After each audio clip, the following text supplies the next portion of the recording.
What's going on YouTube? So I just wanted to upload this quick 5-minute video going over a little bit of how I'm validating my stop grades now. So what kind of changed my strategy? So now we have two trade scenarios here, right? We got one where the buy side liquidity was taken out here. It was taken out in New York, right? But then we get displacement, right? They get exactly what we're looking for, fair value gap, everything. Exactly what we're looking for, except we don't get a market structure shift. Now, here's the thing. Looking at this trade on the 1 minute time frame, you see market structure shift right here. So once you see that, you see this fair value gap here, and you now inclined to seeing, oh, okay, cool. This is where we're looking price to come back up to. It comes back up to exactly there. Retrace down, gives exactly what we want to see, but then breaks through. Why? Maybe because we didn't really have a change of direction on the 3 minute. No lows has been broken on the 3 minute. What I want to see from now on is, and this is what I saw earlier, lows being broken on the 3 minute and the 1 minute. If that low, like, look, I'm going to mark this up and watch it be the exact same low or be close to it. Told you, the exact same low. I want to see the exact same low on the 1 minute and the 3 minute time frame. That's what I want to see get violated. So I'm going to get rid of this for a second. Now that we know we don't have that any of that low on here, right? So this doesn't validate this fair value gap, right? So we move on past. We look at the next high we can see in London. Here's one thing too we got to look at as well. Our London range, right? Are we in a premium or a discount, right? Well, I can tell you what, this right here is not in a premium enough for us. Therefore, we are not good. We want to see highs get taken out in the premium. So, this fair value gap may have been in the premium, but also check it out. No market structure shift. So now we got another high right here in the premium, right? Cool. We're marking that up. We're taking mental note. We mark this up now. This high comes up, gets taken out, not strong enough. Want to see something a little bit stronger. Um, you know, because if you look at it on the 1 minute time frame, we look at this, we see like, okay, cool. What about this market structure shift right here, right? Cool. Let's look at it on the 3 minute and see what we see. Not it, right? Not it until it takes out this low down here. Now let's see if these lows right here are the same um, on the 1 minute. So these low right here. Let's see if it's the same on the 1 minute to the ones that were up there. It is kinda. We get displacement, not strong enough displacement. Thing is, this isn't strong enough displacement. Why?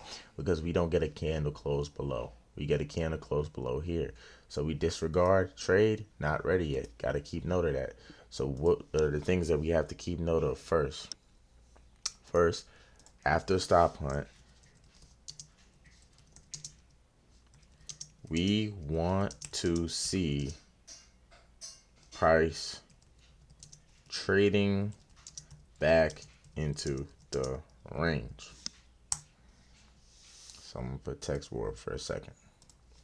Boom. So after stop hunt, we want to see price trading back into the range. Here in this one, it after this major aggressive stop hunt, it did indeed traded back to the range. But right, no market structure shift here. So this wasn't invalid, right? Now we have a high right here. This is the high that we're focused on. We're not focused on this high anymore just because this happened. No, we're not focused on that. We're focused on the one in London. We're looking at London high because that's where liquidity is going to be. Not in New York session highs. That's our too quick. This is where liquidity is going to be in London session highs, right? So cool. It takes out that. We don't see a market structure shift here. Cool. Boom. Right? Now, we come here, right? We see this high. We see it gets taken out here, right? Now, okay, cool. We see it gets taken out here. We make a mental note of that. Boom. We're marking up. We see a 3 minute. This is where our low is on the 3 minute, right? Now we see on the 1 minute. Does that match? It indeed does. Now, let's see. Can we get displacement? A candle to break below it, right? Even on the 1 minute time frame would be fine. Do we get that? No, we don't. It literally tickles and runs away. You don't want to tickle and run. We want a full breakthrough, right? Like this right here. So we disregard that, right? We go back to our 3 minute time frame, right? Next thing we want to see a displacement, a market structure shift with market structure shift one that has the same low on the M1. Oh my bad. M1 and M3 time frame. All right, and then two, we want to see a displacement below or above that low with the candle closing below or above that low. Example? Perfect. I'll show you. You want an example? Right here, the example here, you see how it just kind of tickled and run. But here we got a full, beautiful close. Now we are in business. So we want to see that stop hunt and then trade it back into the range. So cool. We see the stop hunt here, and baby, we get another stop hunt here, and it comes right back into the range. Beautiful. That's what we're looking for.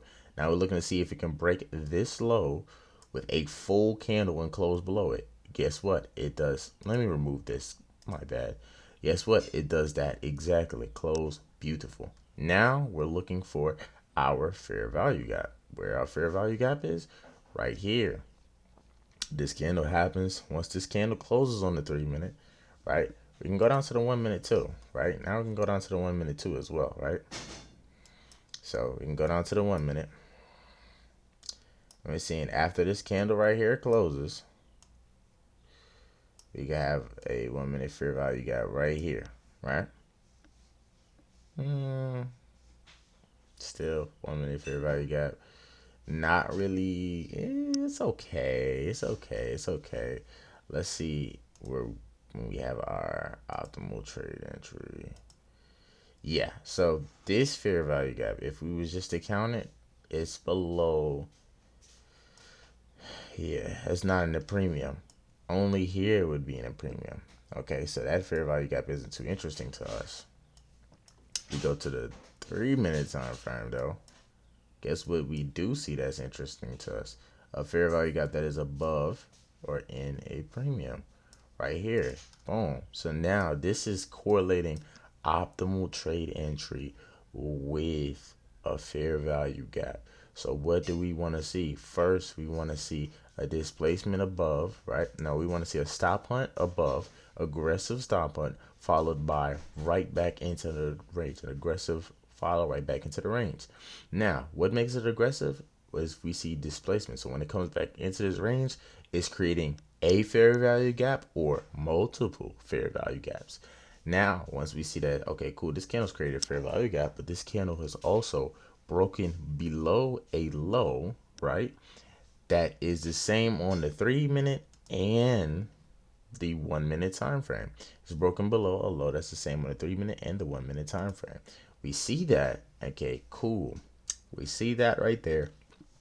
Beautiful. And it's closed below it, right? Beautiful. Now we take the time. We're looking for a PD arrays. We marking up our fair value.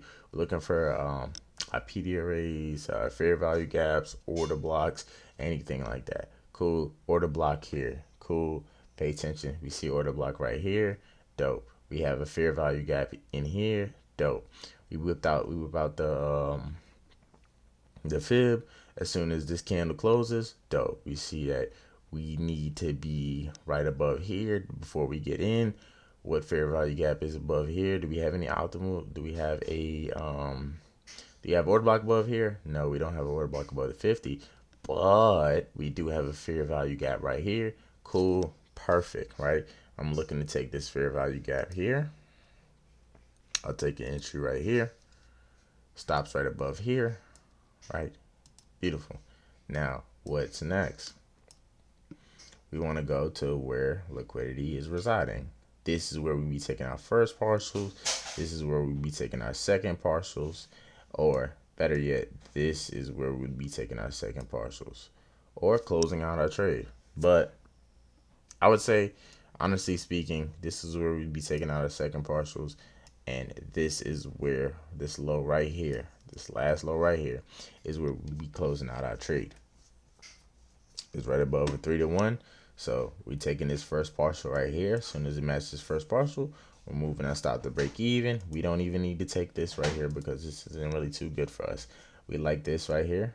It doesn't really make, like, I don't know. This is weird. But since our first partial is all the way down here and it's only a 3-to-1, right? Or yeah, 3-to-1. We can take our first partial down here, close our trade. Bring our SL to break even, let it do what it do. Come down here, trade done, spark, everything is good. That is our strategy. That is our strategy on excluding daily bias. I'm gonna make another video on how we find daily bias in a later video. But yeah, this is our strategy. This is all we're looking for entry criteria wise. I hope that helps someone out there. Take care. Have a wonderful day. And until next time.